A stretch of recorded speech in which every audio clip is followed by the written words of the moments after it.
Welcome everybody tonight. On behalf of the Howard County Library System and the Columbia Association, we're excited to announce Treasure Hunt for History, exploring the digital catalog at the Columbia, Maryland Archives. Tonight, we're happy to have Columbia, Maryland Archives Archivist, Erin, who will guide participants through the search and request process, highlighting the new Black History Month online exhibit and subject guide. And I'm going to have her introduce herself because she can probably pronounce what she does better than I can. So welcome in, everybody. I'm super glad you're here, and I'm going to turn it over to Erin to get us started. Well, thank you so much, Nancy. I really appreciate you having me here today. And thank you to everybody again for joining us. I really appreciate you taking the time out of your day to explore the Columbia, Maryland website. So give me 1 second. I'm going to share my screen. Okay. So what we're looking at currently is actually the Columbia Association website. So since we are a service of Columbia Association, I wanted to show how you can get to the Columbia, Maryland Archives website through this website, but of course you can always Google, Columbia, Maryland Archives, and find the website that way, or you can go to the actual URL, which is columbiamarylandarchives.org. So I'm going to scroll down just a little bit, and I'm going to click on this little bubble that says Online Archive. Oh, and I was supposed to go to the home screen, of course. So you got a little sneak peek of an exhibit. But anywho, so today what I'd really like to show you is the different digital catalogs, as well as the subject guides, as well as just how you can search them, and then how you can request material to view, and just some other little nuggets of information that's on the website. So what we're looking at currently is the homepage, like I said. And it has a little bit of information about what Columbia, Maryland Archives is. It is the primary resource on the history of the planning and development of the planned community of Columbia, as well as the career of the founder, James Rouse. I would also like to point out this note that's at the bottom right here. So the website is actually fairly new. The previous manager, Leila Sue Williams, she published this website in October 2020.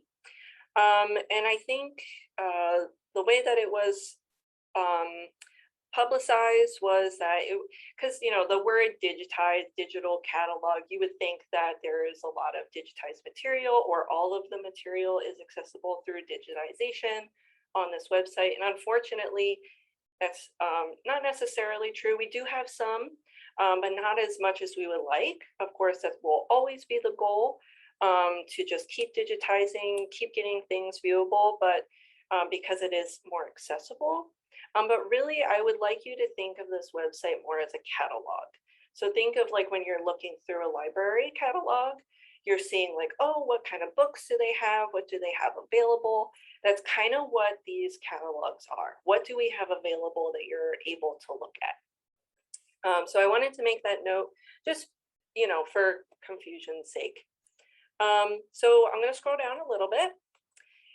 There's some more information of how you can contact us to make an appointment, to view any material in our reading room, as well as, and I just scroll down a little bit more, there's a video which was the last slideshow that was in the exhibit center from 1989.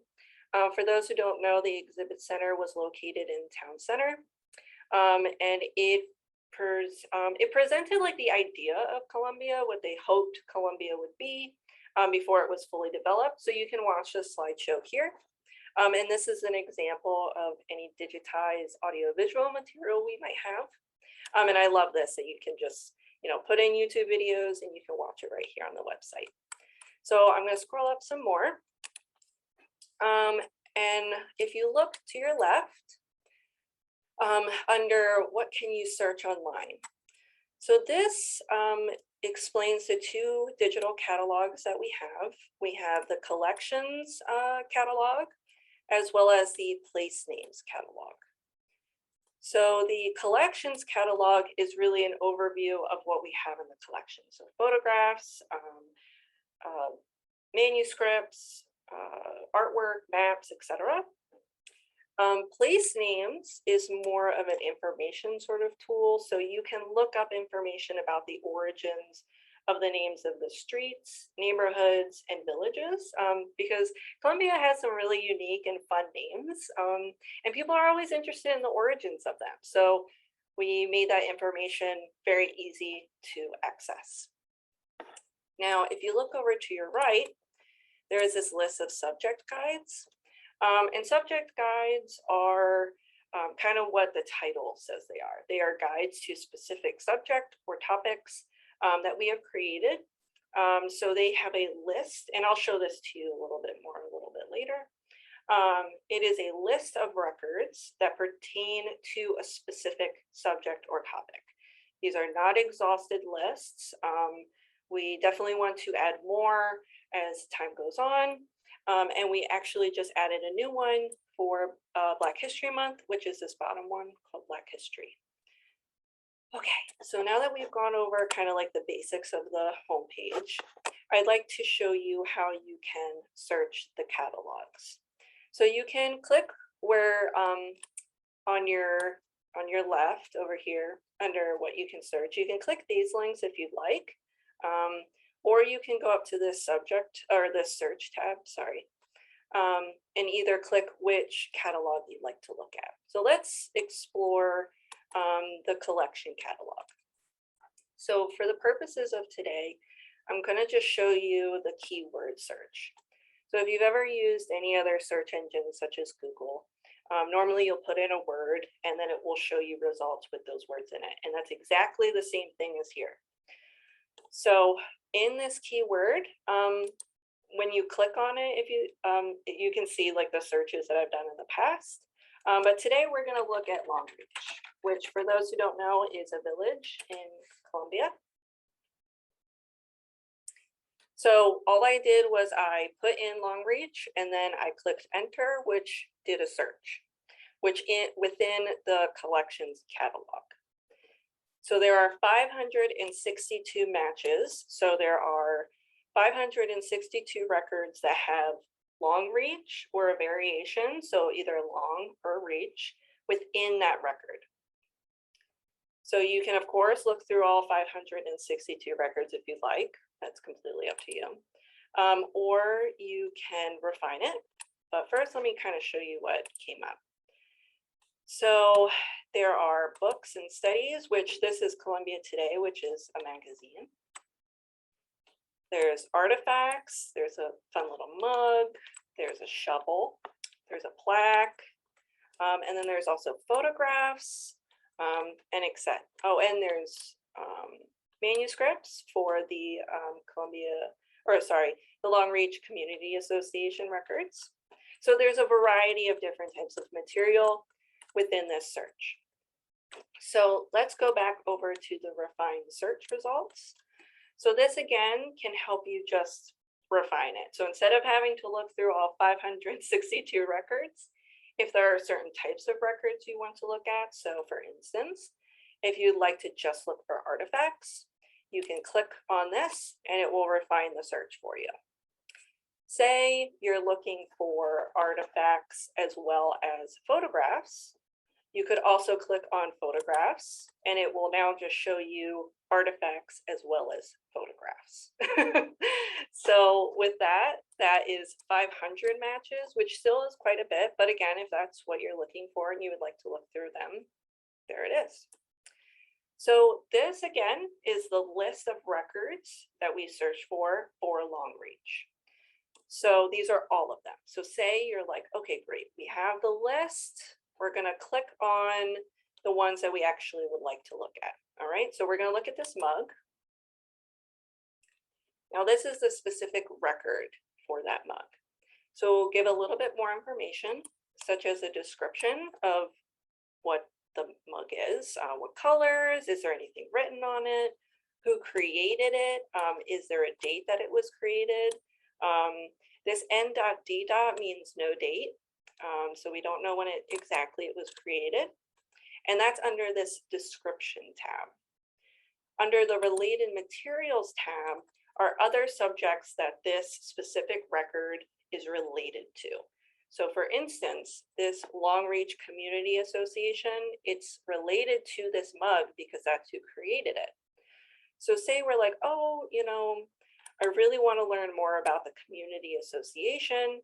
You can click on this magnifying icon and it will show you records for that subject, that keyword. So that's an easy way of searching more about things that are related to that specific record. Now this images and documents tab is where you might find something that is digitized. So luckily there is a picture of this mug within this record. And if it was a photograph, there might be a scanned photograph with that magazine that we saw earlier, that Columbia Today. Those are digitized and searchable. So they have in this tab, the images and documents tab, you can see all of the issues. So it's kind of small, this thumbnail, so you can click it and it will enlarge. So that makes it really easy. So again, we search the collections catalog for Long Reach, and this is the record that we searched and found. So I'm going to go back to the home page. This is a reset.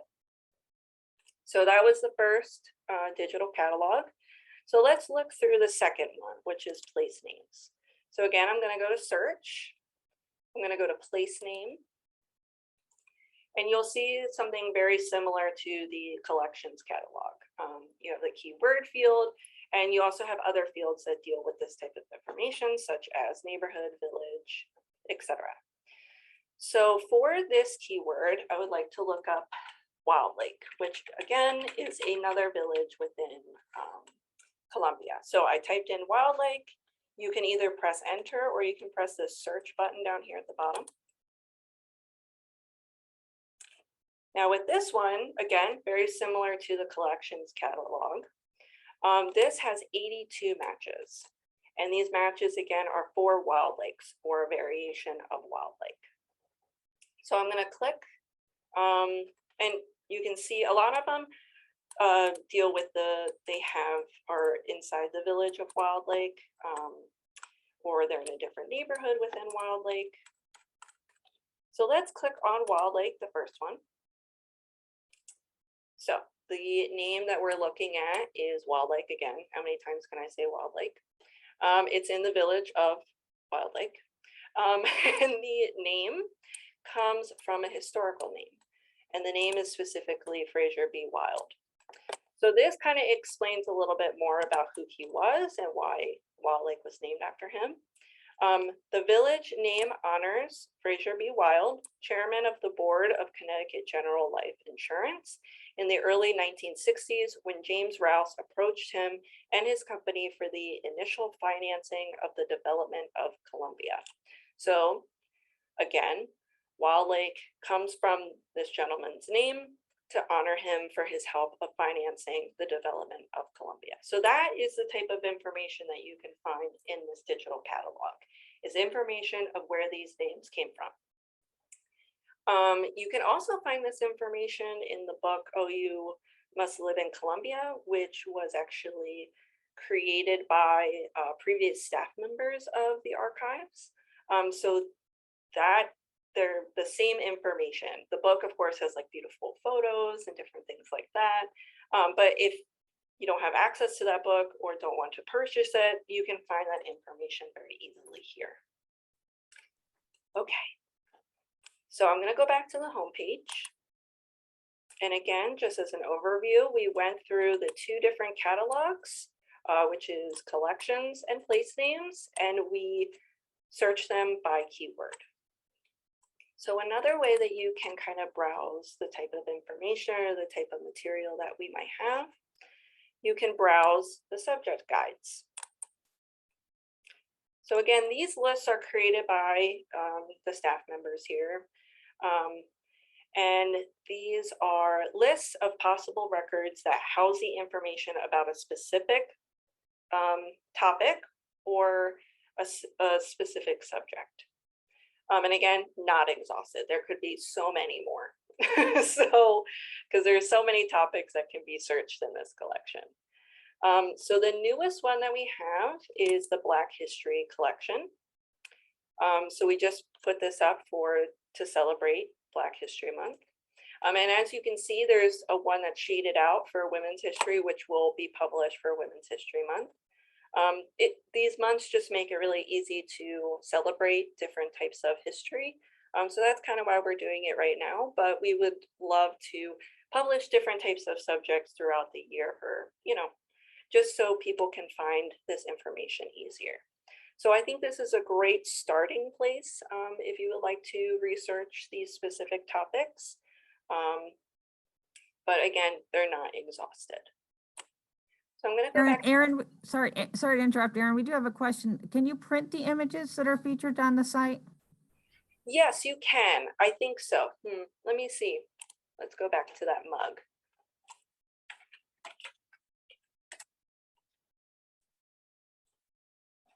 I believe you can. So let me show you how you can actually do that. Yes, so there is a print/view up here, or if you click it, if you right click it, you should be able to save it or print it. It might be a little bit of like a little thumbnail if you print it from the record. But if you would like a copy of this image, you can always request one from us. Or you can save it to your computer and then print it from there. I hope that answers the question okay. Let's see. Oh, okay, so if you click that print on the left, you mainly just print the record. So my apologies for that. But if you save it to your computer and then print it from there, you can definitely get the image. Okay, so I'm going to go back to the home screen. And if that's confusing at all, please just let me know. So we went through the two catalogs. We went through the subject guides. So say you got all this information, you're ready to go. You want to look at it. You got your list. How in the world do you look at it? Well, you can go up here to this researcher resources. And you can ask us to create an appointment to look at this material in our reading room. So the only reason we ask for an appointment is truly just because of the limited staff that we have. It's just me as well as an assistant to the reading room. And we just want to make sure that we can provide you the best service that we can, as well as provide you all of the information that might be of interest to you. So that's the only reason we ask for an appointment, is just to make sure we're here. So you can email us, call us, or you could even visit the Columbia Association headquarters to set up an appointment. So this researcher resources tab kind of gives you a layout of, again, what we house in the collection, who can use the collection, which I will answer that question, is absolutely everyone. We do not care how small or how large your question is. If you have an interest in this material, we will help you find whatever information that you would like to look at, or any material that you would like to look at. We do have some rules for usage when you're in the reading room. And this again is just to protect the material that we house. These are original material that in a lot of cases cannot be found again. So we do want to protect that material, and that is simply why we have certain rules, such as no food or drink. We only allow pencils and no pens, because these things can stain the material or potentially ruin them. That is it. If you have any questions about those types of rules, we can, of course, explain to you why we have them. And we also have reproduction services. So we can provide you scans of material, photocopies of material for a low cost. which you can find the costs down here, the digitization fee schedule. We also provide research assistance in the sense of, say there's someone in a different state, they can't come to the reading room, they would prefer, you know, we don't scan everything for them. We do provide some research assistance for a cost. It is $20 per half hour, just because, again, there is only 2 of us, and it does take significant amount of time. So I'm going to scroll down a little bit. We have some information about copyright law, as well as citation examples for the material. So if you publish this material, we do ask for you to cite it. Okay, so I'm going to scroll up, and I'm going to go back to the home page. And again, right here on the home page, you can find our hours of operation, how to contact us, where we're located, and that sort of information. Okay, so just again for a quick overview, because I'm throwing a lot of information at you. We went through the 2 catalogs, the collection, as well as place names. We went through the subject guides, which are lists for certain subjects. And we also went through the different resources that we provide, such as research assistance, digitization, scans, as well as the rules that we appreciate that you would apply by when you are in the reading room when you make your appointment. Okay, so the last place I would like to show you on this website is up here at the exhibits tab.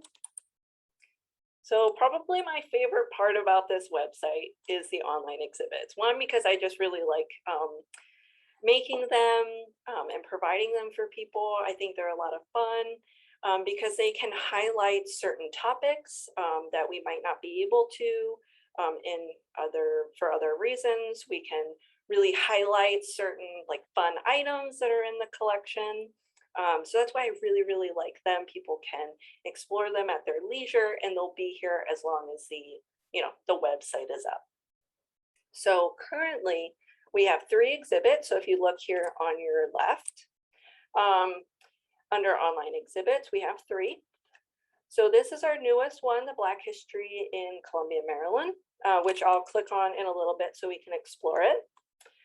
We also have In His Words, which is an older exhibit. If you ever looked at our website when it was just on Columbia Association, you would have seen this exhibit. This was in collaboration with HCC Rouse Scholar students. They wanted to highlight original speeches of James Rouse, as well as provide some material that highlighted the content in the speeches. They did a wonderful job. So it just looks a little bit different if you've seen it before, but still the same. The third one is The Heart of a New Town, the Mall in Columbia, which is actually a virtual recreation of an exhibit that I created for the Mall in Columbia's 50th birthday. So another great reason why I really, really like this tool is that if there are physical displays that you're unable to see, we can make virtual recreations of those so you can still see that information, still explore it. So that's just another reason why I love it. So let's look at this Black History in Columbia, Maryland exhibit. So again, we published this for Black History Month, but this isn't just for Black History Month. We are going to expand this not just for, certain anniversaries. Of course, we will always highlight certain anniversaries, but we definitely want to expand on this. So this is what I'm calling the landing page, which will list all of the other topics within the vast subject that is Black History of Columbia. So the 2 that we have currently are Newtown Entrepreneurship, as well as Reflections and Current Perspectives of the Columbia Experience on African-American College Students with Dr. Alice Cornelson.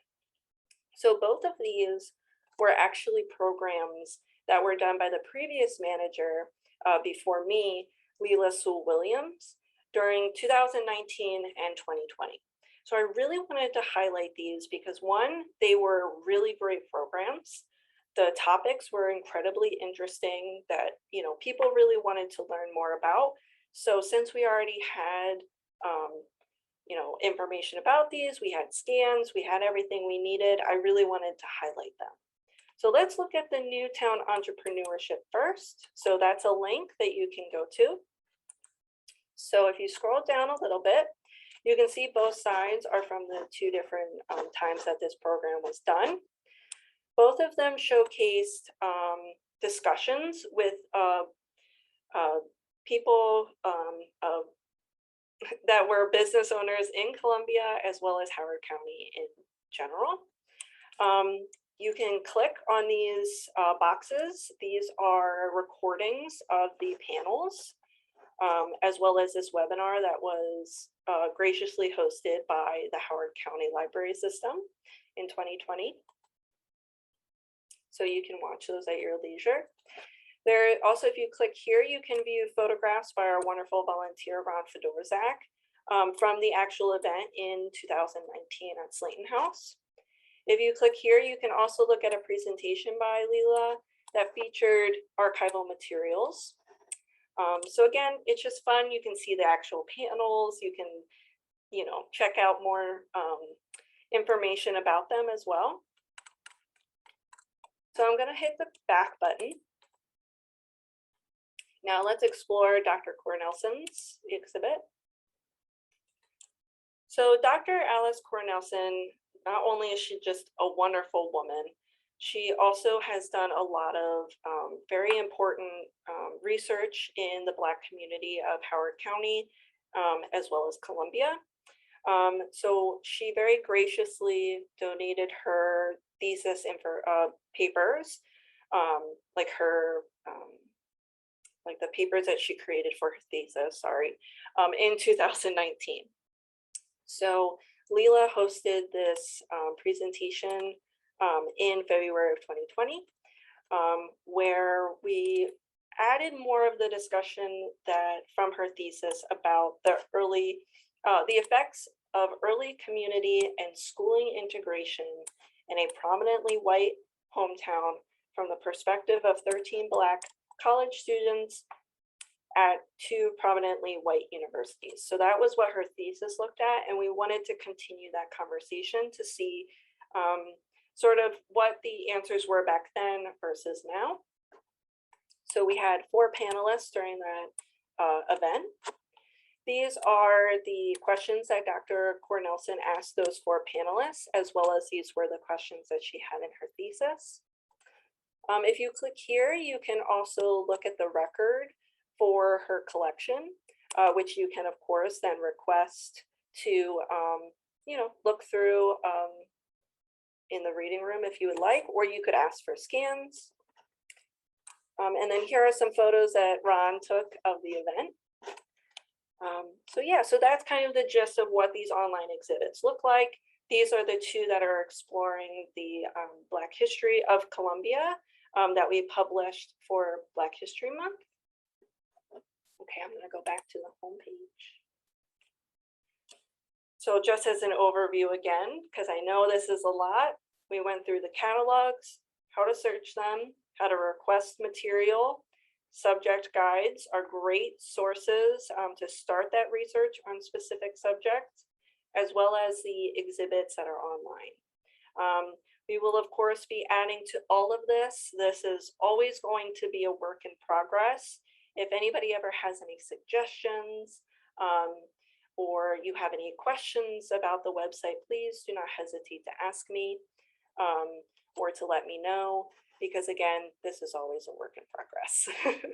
So thank you so much, everyone, again, for joining us today. And thank you again to the library. I really appreciate you having us today. So if we would like to go to questions, if anybody had any, I will stop my sharing of my screen.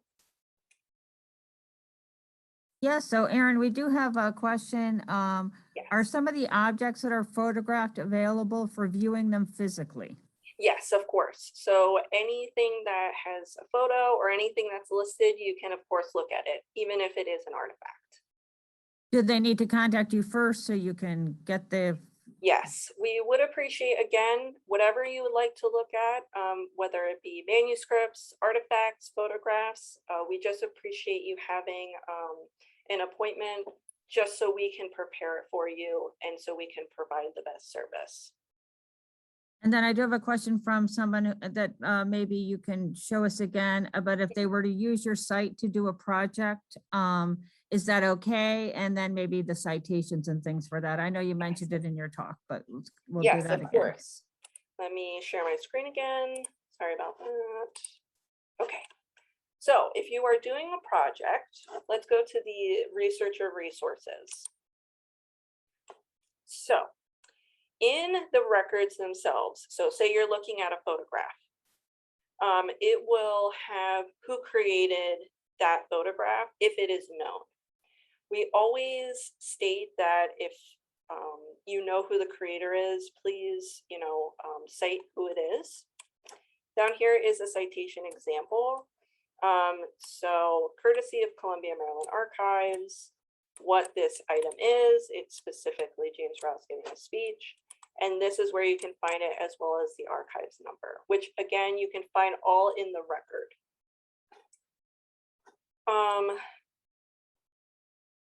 My apologies, I'm just trying to, so for students, if it's for a student project, it will be completely fine. You're not selling this to anybody, so I don't think that for copyright's sake, you would have to worry about anything like that.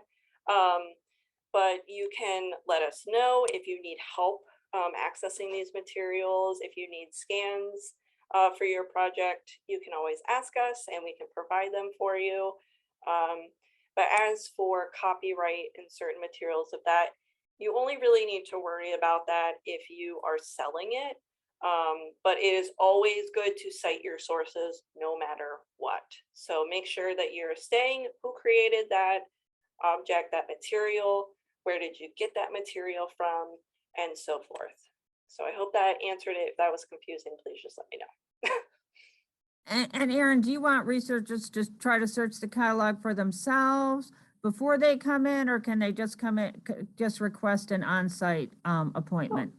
Either way is fine. I think that it would be great to search the catalog before you come in, just because then you see what is possible. You might have a question, but as you're digging, as you're looking at things, you might refine it, you might broaden it. So it's always great to look at everything you can.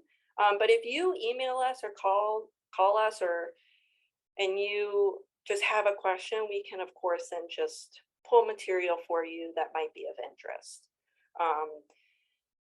And we will do our best to make sure that it's as broad as we can, unless your question is very refined.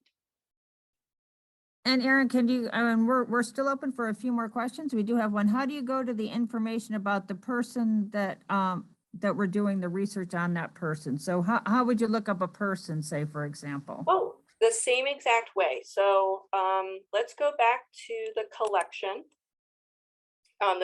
catalog. So I did look up a village, but again, this is keywords. So you can put any word that you want. It can be a name. So I'm just going to do a really broad one. Let's do Rouse. So you can put Rouse. You can put James Rouse. However you want to be. You could even put in a initial if you want. So, and again, this is James Rouse. So of course there's going to be a ton. He was the creator of Columbia. So again, you can just put in the name and see what comes up. I highly recommend being as broad as possible. So when I say that, I mean, instead of putting the full name, because maybe for some reason when somebody was cataloging this, they didn't put the full name, they just put Rouse. I would try that. You could just put James, you could put Jim. The more keywords you put in for anything, regardless if it's a person, if it's a thing, it's a place, definitely try all of it. And I say that not just for this catalog, but even Google. Any searching anything that you're doing, I would definitely put as many keywords as possible when you're searching. And Erin, can you tell us how we can, the hours of the archives and how we can reach you again? Of course. Because this is so much exciting material. Oh, well, thank you. Yes, of course. So if you go back to the home page, you scroll down just a little bit. Under this make a research appointment today, you can find our email, which is columbiaarchives@columbiaassociation.org. Here's our phone number, our hours of operation, and this is specifically for the reading room, which is where you would come to access the information, is Monday through Thursday, 9:30 a.m. to 4 p.m. And we are located at the Columbia Association headquarters. And also when you click on any record, all of that information will also be located on the right of your screen. So as you're looking at this stuff and searching into the records, you'll also have that information for you. Okay, excellent. I want to thank you, Erin. This was a load of information. I'm sure people are going to be able to spend quite a bit of time exploring on the site. It's obviously done a lot of work and constantly changing. So we really appreciate it. As one more question, what if somebody has something that they think you might want to have at the archives? What would they do with that? Great question. So we're always collecting more donations every day. And again, you can contact us via email or by phone. You could also walk in with the material just to ask questions. And we'll go through that process there. We'll see what kind of information, what type of material you have that you'd possibly like to donate. And we would have you sign a deed of gift. And that's about it. So you can always contact us, ask us, let us know what you have, and we'll go from there. So Erin, I want to thank you for sharing this wonderful tool that provides a map to the treasure trove of Columbia's story with us tonight. We're very, very glad. We're going to stick around I'm going to turn off the recording, but we'll stick around for another minute or two. If you have a question, you can always reach Erin through the Columbia, Maryland Archives. And thank you again for coming out tonight and exploring with us. Yes, thank you everyone for taking the time out of your day. And if after this, if you think of any questions, please don't hesitate to contact us. Again, email, phone, we're always around and we're always here to help.